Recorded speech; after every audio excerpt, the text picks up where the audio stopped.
రెండు వాల్యూస్ని కంపేర్ చేయడానికి యూజ్ చేసే ఆపరేటర్స్ రిలేషనల్ ఆపరేటర్స్. వాటి మధ్యలో రిలేషన్ని చెప్తుంది కాబట్టి రిలేషనల్ ఆపరేటర్ అంటాం. కంపేర్ చేశాక వచ్చే రిజల్ట్ బూలియన్ వాల్యూ, అంటే ఇది ట్రూ ఆర్ ఫాల్స్. ఇవి జస్ట్ 6 ఆపరేటర్స్ ఉంటాయి. Equal to, not equal to, greater than, less than, greater than or equal to, less than or equal to. ఇది మన day 12 of 30 days programming series. First Boolean values అంటే ఏంటంటే integer వాల్యూస్లో చెప్పాలి అంటే 1 అంటే true, 0 అంటే falls. ఒక ప్రోగ్రామ్ చూద్దాం. ఇప్పుడు మనం రిలేషనల్ ఆపరేటర్స్ అన్ని యూజ్ చేసి ప్రింట్ చేసాం. మనం తీసుకున్న వాల్యూస్ 10 ఇంకా 20. ఇప్పుడు వాటిని కంపేర్ చేసి చూద్దాం. 10 ఈక్వల్స్ టు 20 ఫాల్స్, కాబట్టి 0. 10 not equals to 20 equal to కాకపోతే ఖచ్చితంగా not equal to, so true, కాబట్టి వాల్యూ 1.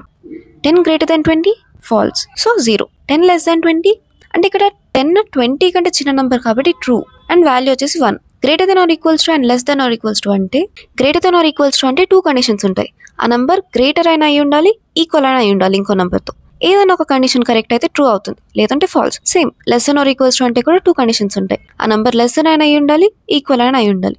ఇప్పుడు 10 అనేది 20 కంటే చిన్న నెంబర్ కాబట్టి 10 లెస్ దెన్ ఆర్ ఈక్వల్స్ టులో లెస్ దాన్ అనే కండిషన్ సాటిస్ఫై అవుతుంది. So 10 greater than or equals to 20కి false and 10 less than or equals to 20కి ట్రూ. నెక్స్ట్ వీడియోస్లో ఆపరేటర్స్ గురించి ఇంకా తెలుసుకుందాం. Like, share, comment and subscribe to my channel.